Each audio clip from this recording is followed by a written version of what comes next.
Bonjour et bienvenue les amis. Je suis vraiment content de vous retrouver aujourd'hui. J'espère que vous avez passé de beaux moments.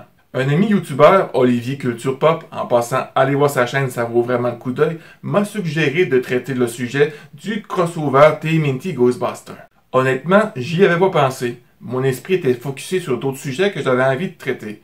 Mais ça tombe très bien vu qu'il y a un nouveau film des Ghostbusters qui est maintenant à l'affiche. Après l'intro, je vous donne un petit résumé sur les Ghostbusters ainsi que sur le croisement des univers avec les Tortues Ninja.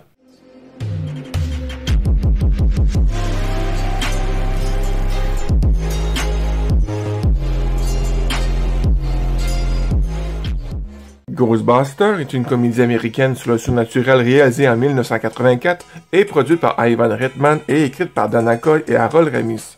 Il met en vedette Bill Murray, Dan Aykroyd et Harold Ramis dans le rôle de Peter Venkman, Ray Staz et Egon Spengler, un trio de parapsychologues excentriques qui lance une entreprise de capture de fantômes à New York. Le film met également en vedette Sigourney Weaver, Rick Moranis, Annie Potts, William Atherton et Ernie Hudson dans des rôles secondaires. Sur la base de sa propre fascination pour la spiritualité, Ghostbusters est inspiré par la fascination et la croyance de Dan Aykroyd pour le paranormal. Cela a été hérité de son père qui a écrit le livre A Story of Ghosts, ainsi que de sa mère qui a prétendu avoir vu des fantômes. En 1981, il lit un article sur la physique quantique et la parapsychologie qui lui donne l'idée de piéger les fantômes. Dan Aykroyd a conçu Ghostbusters comme un projet mettant en vedette lui-même et John Belushi, dans lequel il s'aventurait à travers le temps et l'espace en luttant contre des menaces surnaturelles. Après la mort de Belushi en 1982, et avec le concept Dan Aykroyd jugé financièrement irréalisable, Harold Ramis a été embauché pour aider à réécrire le scénario pour le mettre à New York et le rendre plus réaliste. L'accueil positif de Ghostbusters a duré bien au-delà de sa sortie. Il est considéré comme l'un des films comiques les plus importants jamais réalisés. Le succès du film a donné naissance à la franchise Ghostbusters, comprenant des émissions de télévision animées, des suites de films et un redémarrage. La série télévisée d'animation de 1986 de Real Ghostbusters a duré 140 épisodes sur 7 saisons sur 6 ans et a lui-même engendré une sous-série de bandes dessinées et des produits dérivés centrés sur Slimer. Il a été suivi par la suite avec Extreme Ghostbusters de 1997. Une suite du film, Ghostbusters 2, est sortie en 1989. Malgré le fait qu'elle bat des records au box-office et qu'elle attire environ 2 millions de personnes de plus à son ouverture que Ghostbusters, la suite a gagné moins que l'original et a reçu une réponse moins enthousiaste. En 2009, Ghostbusters de Video Game fait son apparition, avec des contributions narratives de Harold Ramis et Dan Aykroyd et des doublages de Bill Murray, Harold Ramis, Dan Aykroyd, Ernie Hudson, Annie Potts et William Atherton. Se déroulant 2 ans après Ghostbusters 2, l'histoire suit les Ghostbusters entraînant une recrue, le joueur, pour combattre une menace fantomatique liée à Gozer. Le jeu a été très bien accueilli, remportant des nominations pour sa narration. Dan Aykroyd a qualifié le jeu comme étant le 3e film. Après la mort de Harold Ramis en 2014, Ivan Reitman et Dan Aykroyd ont fondé Ghost Corp, une société de production dédiée à l'expansion de la franchise, à commencer par le redémarrage de Ghostbusters, dirigé par des femmes en 2016. Avant sa sortie, le film a été en proie à des controverses. Une deuxième suite du film de 1984, Ghostbusters Afterlife, réalisé par le fils de Ivan Reitman, Jason, est sortie en novembre 2021. Anecdote, Dan Aykroyd a déjà mentionné en plaisantant que le fantôme vert, plus tard connu sous le nom de Slimer, était le fantôme de John Belushi et était basé sur sa personnalité de fêtard. Le 22 octobre 2014, les Tortues Ninja font la rencontre des Ghostbusters pour la première fois en 4 numéros publiés par IDW Publishing. Dans la continuité d'IDW, cette histoire a lieu entre TMNT numéro 40 et TMNT numéro 41. Pour les Ghostbusters, ce numéro a lieu après Ghostbusters Volume 2, numéro 20. Il est disponible maintenant en livre broché ou dans TMNT de IDW Collection, Volume 5. Bonne nouvelle, vous pouvez maintenant vous le procurer en français par l'édition Flamival. Alors voilà, un rêve devenu réalité. Les Tortues Ninja viennent de rencontrer les Ghostbusters.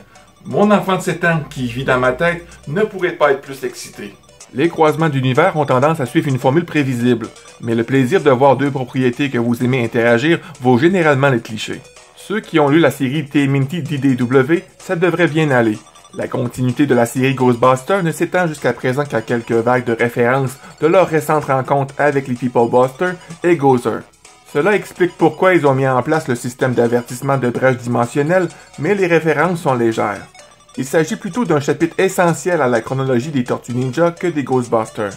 Donc, si vous lisez cela après avoir lu seulement la série Ghostbusters, vous vous sentirez juste un peu perdu. Il y a beaucoup de clins d'œil et d'hommages, alors assurez-vous d'apporter un microscope à chaque panneau. Vous trouverez de nombreux clins d'œil sur l'univers des tortues et aux produits et aux accessoires des Real Ghostbusters du dessin animé. Le 1er novembre 2017, les Tortues Ninja font la rencontre des Ghostbusters pour la deuxième fois en 5 numéros, publiés par IDW Publishing. Cette mini-série se déroule entre TMNT numéro 75 et TMNT numéro 76. Pour les Ghostbusters, cette histoire se déroule après Ghostbusters 101 numéro 6. Il est disponible maintenant en livre broché ou dans TMNT de IDW Collection volume 10. Au moment que je fais cette vidéo, il n'est pas encore disponible en français. L'art, comme je l'ai compris, divise les lecteurs. Je l'aime personnellement, mais certaines personnes ne l'aiment pas. J'aime le style cartoonesque et bien sûr, tous les clins d'œil. Pour TMNT Ghostbusters 2, il est merveilleux de voir à quel point tous les éléments de l'histoire se sont réunis pour que cela se reproduise. Le premier croisement était un peu comiquement aléatoire dans la façon dont les personnages se sont rencontrés, mais cette remise à niveau donne l'impression d'avoir résolu toutes les questions que l'on se pose. Une partie de moi espère que les Ghostbusters finiront comme Usagi Yojimbo et seront suffisamment intégrés à la franchise TMNT pour devenir des invités réguliers. J'aime souvent mieux les seconds crossovers que les premiers, car maintenant les personnages se connaissent tous et nous n'avons pas à passer par des phases d'introduction. Mais il y a encore des choses à régler car le conflit doit être résolu assez pour que les non-lecteurs de l'une ou de l'autre série soient informés de l'histoire. Il y a autant d'actions que possible dans ce livre, même s'il y a beaucoup de lectures à faire, il ne devrait pas vous ennuyer. Anecdote, en 2017, des figurines des Tortues Ninja imitant les personnages Ghostbusters du film original fait leur apparition sur le marché. Deuxième anecdote, dans la série de 2012, le 4e épisode de la 5e et dernière saison nommée End Times, diffusé pour la première fois le 9 avril 2017, Donatello utilise des spectroblasters qui ressemblent à y fonctionnent comme celles du Proton Blaster des Ghostbusters. Raphaël déclare même Well, we got the tools, we got the talent. Une citation de Winston Zeddemore. We had the tools, we had the talent. La mini-série 1 et 2 de TMNT Ghostbusters n'était pas ce que j'appellerais particulièrement imaginative.